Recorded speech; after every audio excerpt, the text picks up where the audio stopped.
Hello students, welcome to एड्योरा। मैं हूं मुकुंद माधव शर्मा, आपका लोक प्रशासन का फैकल्टी।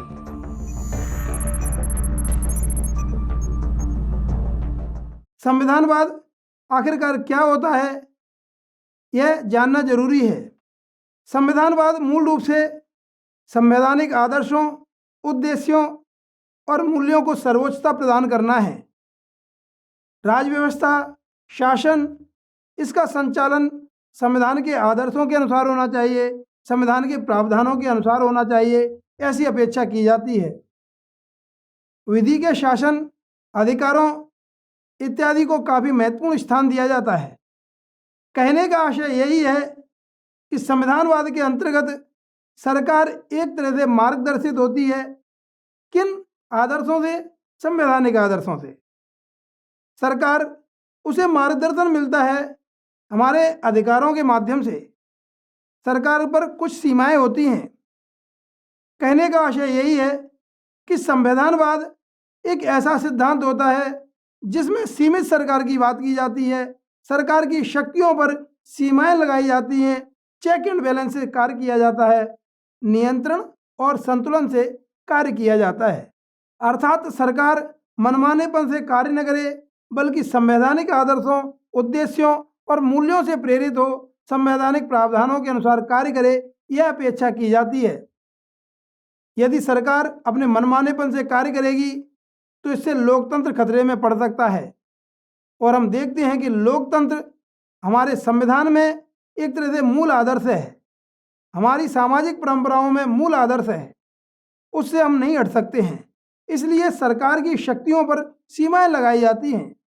जैसे हम देखें तो शक्ति का बिखराव देखा जाता है सामान्य रूप से। अर्थात शक्ति केवल एक संस्था के अंतर्गत नहीं होती है।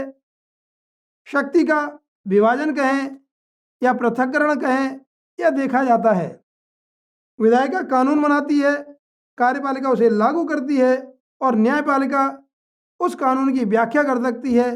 इसके अलावा वह संविधान के प्रावधानों के अनुसार बनाया गया है या नहीं बनाया गया है, इसको देखा जा सकता है। इस तरह से विधायिका, कार्यपालिका और न्यायपालिका के बीच शक्तियों का विभाजन है। यही नहीं, कई संस्थाओं में शक्तियों का विभाजन दिखाई देता है। जैसे अगर कहें तो भारत निर्वाचन आयोग या इलेक्शन कमीशन ऑफ इंडिया स्वतंत्र निर्वाचन कराता है। इसके अलावा अगर देखें तो न्यायपालिका कानून की या संविधान की व्याख्या करती है, जो कानून असंवैधानिक है उन्हें निरस्त करती है, नागरिकों के मूल अधिकारों का एक तरह से संरक्षण करती है। इसके अलावा हम और भी कई संस्थाएं देखते हैं। सीएजी का कार्य लेखा परीक्षण है, वित्त आयोग का कार्य कई रिकमेंडेशन प्रस्तुत करना है, जिससे देश और राज्य की स्थिति क्या हो, संवैधानिक स्थिति के अलावा वित्तीय स्थिति भी महत्वपूर्ण होती है और इसके संदर्भ में वित्त आयोग महत्वपूर्ण भूमिका निभाता है। तो इस तरह की शक्तियां वित्त आयोग को हैं। अगर हम कार्मिक और भर्ती की बात करें तो इस संबंध में संघ लोक सेवा आयोग है।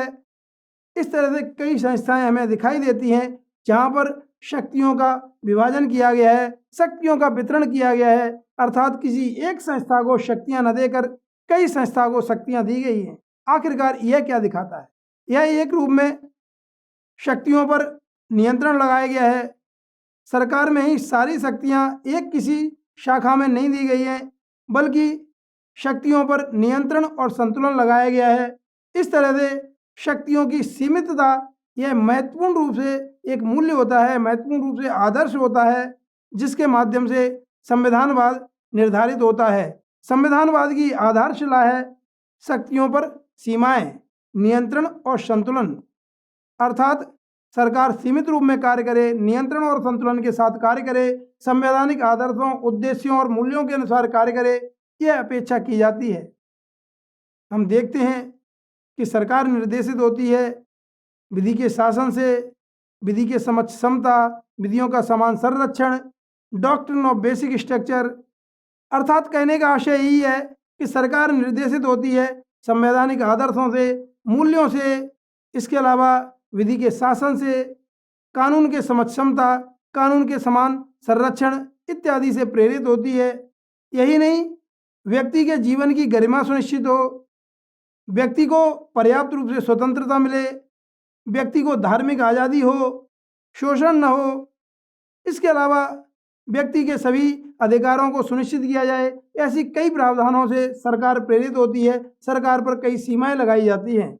यही हमारे संविधानवाद का मूल आधार दिखाई देता है। अगर हम और भी चर्चा करें तो एक प्रश्न यह उठता है कि क्या संविधानवाद के लिए संविधान होना चाहिए, और संविधान भी क्या लिखित होना चाहिए या नहीं होना चाहिए। जैसे अगर बात करें, भारत में लिखित संविधान है, तो भारत में संविधानवाद भी है। ये कहा जाता है भारत में संविधानवाद और लिखित संविधान दोनों हैं। क्या यह संविधानवाद इसलिए है क्योंकि लिखित संविधान है? क्या लगता है आपको? भारत में संविधानवाद है क्योंकि ऐसा माना जाता है कि भारत की जो सरकार है नियंत्रण और संतुलन से कार्य करती है, उस पर कई सीमाएं लगाई गई है।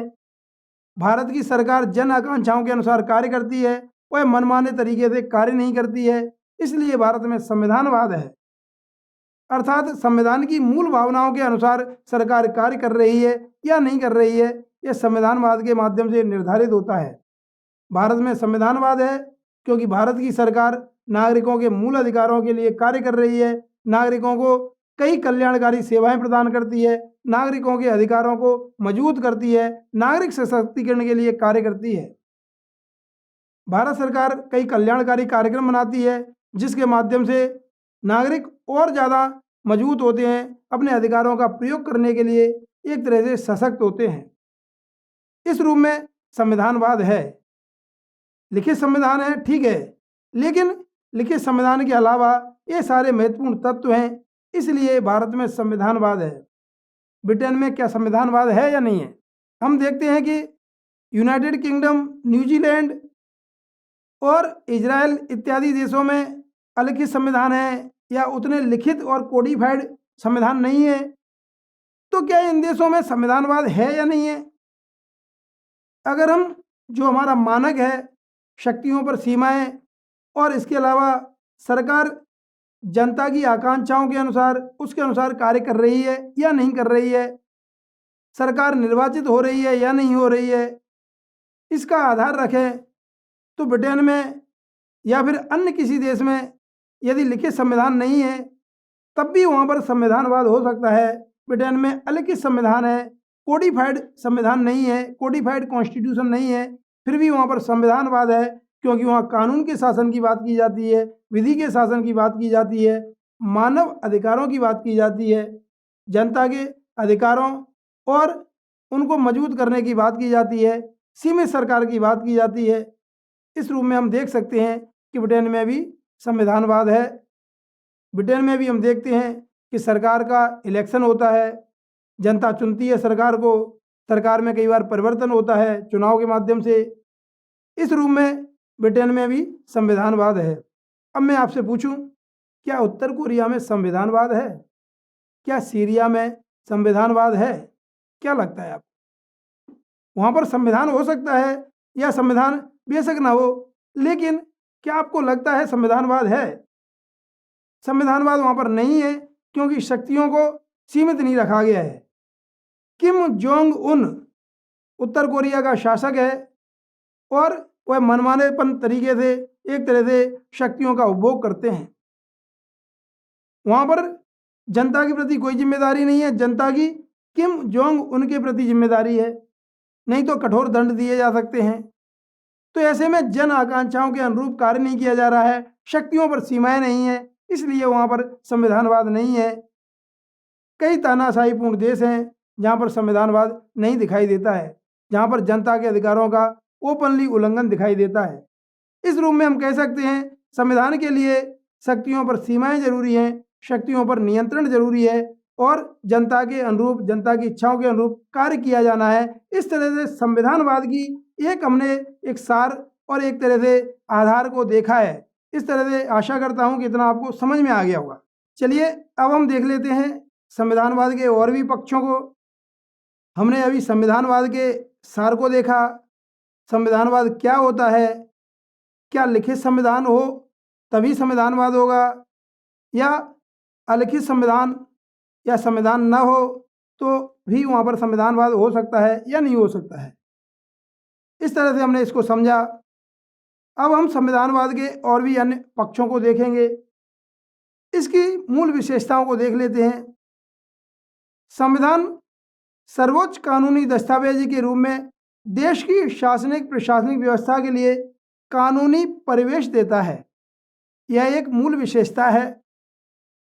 दूसरी विशेषता की बात करें तो राज्य की प्राथमिकताओं को भी काफ़ी कुछ संविधान मार्गदर्शन देता है। संविधान के माध्यम से राज्य की प्राथमिकताएं निर्धारित होती हैं, यह दूसरी मूल विशेषता देखी जा सकती है। यही नहीं, अगर हम तीसरी विशेषता को देखें तो संविधानवाद के अंतर्गत सरकार के ऊपर नियंत्रण और सरकार की जवाबदेही के मुद्दे स्पष्ट रूप से देखे जा सकते हैं। इसके अलावा और भी अन्य मुद्दों को देखें, और भी अन्य विशेषताओं को देखें तो सिविल सेवाएं संवैधानिक उद्देश्यों और आदर्शों की प्राप्ति के लिए सक्रिय होती हैं। कहने का आशय यही है कि संविधानवाद के अंतर्गत संवैधानिक उद्देश्य, संवैधानिक प्राथमिकताएं, संवैधानिक आदर्श मूल रूप से मार्गदर्शक सिद्धांत होते हैं। हम देखते हैं कि सिविल सेवाएं संविधान के उद्देश्यों और प्राथमिकताओं को काफ़ी प्राप्त करती हैं, सक्रिय होती हैं। लोक सेवा मूल्यों को संवैधानिक आदर्शों से, उद्देश्यों से मार्गदर्शन प्राप्त होता है। हम देखते हैं कि शासन प्रशासन को और उसकी व्यवस्था को संवैधानिक सर्वोच्चता से लोकतांत्रिक रूप से कार्य करना होता है। इसके अलावा और भी कुछ विशेषताएं देखने को मिलती हैं। राज्य के विभिन्न निर्णय और कार्य संवैधानिक और कानूनी रूप से उचित हों, यह सुनिश्चित करने का प्रयास किया जाता है। विधायिका और न्यायपालिका के मध्य उचित संतुलन हो, ऐसी अपेक्षा की जाती है। इसके अलावा हम देखते हैं कि राज्य व्यवस्था और सामाजिक आवश्यकताओं को देखते हुए संवैधानिक सक्षमताओं का निर्माण किया जाए, ऐसी अपेक्षा होती है। लोक नीतियों में भी कानूनी प्रावधानों के आधार पर जवाबदेही के प्रयास किए जाते हैं। कानून और न्याय की उचित प्रक्रियाओं को ध्यान में रखा जाता है। राज्य के निर्णय तानाशाहीपूर्ण न हो, बल्कि संवैधानिक और कानूनी प्रावधानों और क्षमताओं को ध्यान में रखें, यह अपेक्षा होती है। इस प्रकार से संविधानवाद की कुछ मूल विशेषताएं देखी जा सकती हैं। इन मूल विशेषताओं की हमने चर्चा की एक सब टॉपिक के रूप में। अब हम चर्चा कर लेते हैं एक और सब टॉपिक की। संविधानवाद का आखिरकार विस्तार क्यों है, क्यों विस्तार हो रहा है इसको हम देख लेते हैं। न्यायपालिका ने संवैधानिक प्रावधानों का काफ़ी गतिशील अर्थांकन किया है। आज हम देख रहे हैं कि काफ़ी सामाजिक और न्यायिक परिवेश में परिवर्तन हो रहा है। काफ़ी कानूनी प्रतिबद्धताएं आ रही हैं, संवैधानिक प्रतिबद्धताएं आ रही हैं। ऐसे में हम देखते हैं गतिशील वातावरण में न्यायपालिका ने काफ़ी कुछ गतिशील अर्थांकन किया है। पहले माना जाता था कि व्यक्ति की गरिमा सुनिश्चित हो, यह जरूरी है, लेकिन अब हम देख रहे हैं कि पर्यावरण का प्रदूषण न हो, इसके अलावा व्यक्ति को काम का अधिकार हो, व्यक्ति को शिक्षा का अधिकार हो, व्यक्ति के जीवन में एक तरह से शांति और सुकून हो, ऐसे कई प्रयास न्यायपालिका करती है। अर्थात आप देख सकते हैं कि 10 बजे के बाद आप म्यूजिक को, लाउड स्पीकर को नहीं बजा सकते हैं सार्वजनिक रूप से। आखिरकार यह क्या है? यह हम देखते हैं लोगों की काफ़ी ज़्यादा केयर है, लोगों के अधिकारों को काफ़ी ज़्यादा वरीयता दी जा रही है। इस रूप में अगर हम देखें तो न्यायपालिका ने संवैधानिक प्रावधानों का काफ़ी कुछ गतिशील अर्थांकन किया है, इसलिए भी संविधानवाद का काफ़ी ज़्यादा विस्तार हो रहा है। इसके अलावा हम देखते हैं न केवल भौगोलिक और आंतरिक रूप से विधि का विस्तार हो रहा है, बल्कि अंतर्राष्ट्रीय विधि का भी विस्तार हो रहा है। हम देखते हैं कई अंतर्राष्ट्रीय कानूनों का देश की सीमाओं के बाहर जाकर भी विस्तार हो रहा है। हम देखते हैं कि कई अंतर्राष्ट्रीय प्रतिबद्धताएं होती हैं हमारी, उनका हमें पालन करना होता है। कोई बाध्यकारी नहीं होती हैं, लेकिन फिर भी एक जिम्मेदार लोकतंत्र के रूप में हमारी अपेक्षा होती है, हमसे अपेक्षा की जाती है कि हम उन दायित्वों का निर्वहन करें जो अंतर्राष्ट्रीय विधि के अनुरूप हैं और उसके माध्यम से भी वैश्विक संवैधानिकतावाद उभर कर सामने आ रहा है। इसके अलावा और भी कुछ देखें तो जैसे जैसे कई देशों में लोकतंत्रीकरण बढ़ रहा है और उचित संवैधानिक प्रावधान लाए जा रहे हैं, वैसे वैसे संविधानवाद का लगातार विस्तार हो रहा है। भारत में ही अगर देखें तो भारत में ही हम संविधान में मौलिक अधिकारों का लगातार विस्तार देखते हैं। न्यायपालिका उनका गतिशील अर्थांकन कर रही है, व्याख्या कर रही है। नागरिकों को यह भी अधिकार हैं, वह भी अधिकार हैं, कई तरह के अधिकार निकल कर आ रहे हैं। संविधान समीक्षा आयोग और द्वितीय प्रशासनिक सुधार आयोग ने लोकपाल और लोकायुक्त संस्थाओं को संविधान के द्वारा लाने का पक्ष रखा, अर्थात संवैधानिक दायरा देने का पक्ष रखा, संवैधानिक संस्थाएं बनाने का पक्ष रखा। सुशासन के उद्देश्य व्यापक बन रहे हैं। वर्तमान में हम यह भी देखते हैं सुशासन में प्रेडिक्टेबिलिटी अर्थात वचनबद्धता की आवश्यकता दिखाई देती है।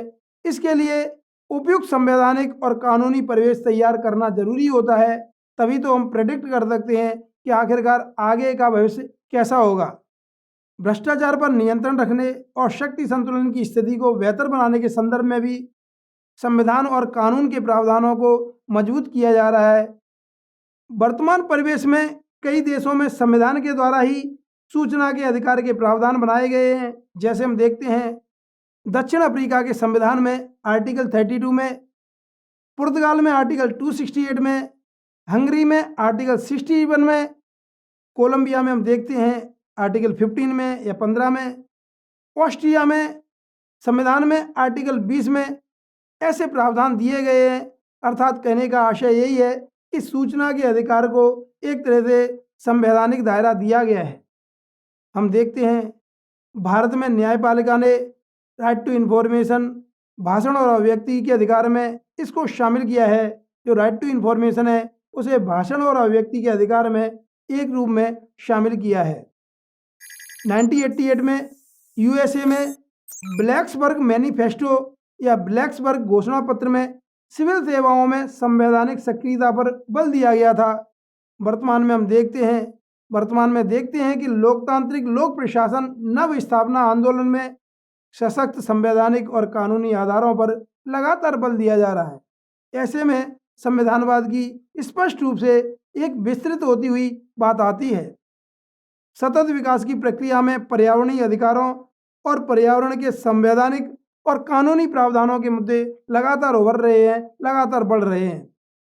हम यह भी देखते हैं लोक विकल्प विचारधारा या पब्लिक चॉइस अप्रोच में संवैधानिक व्यवस्था अर्थात संविधान के द्वारा आर्थिक अधिकारों की रक्षा के मुद्दे रखे गए हैं। हम देखते हैं कि कई देशों के संविधान और कानूनी प्रावधानों के तुलनात्मक विश्लेषण लगातार बढ़ रहे हैं। भारत में संविधान की मूल संरचना की अवधारणा का लगातार विस्तार हो रहा है। न्यायपालिका ने अपने अलग अलग निर्णयों में इसकी काफ़ी ज़्यादा विस्तृत रूप से व्याख्या की है।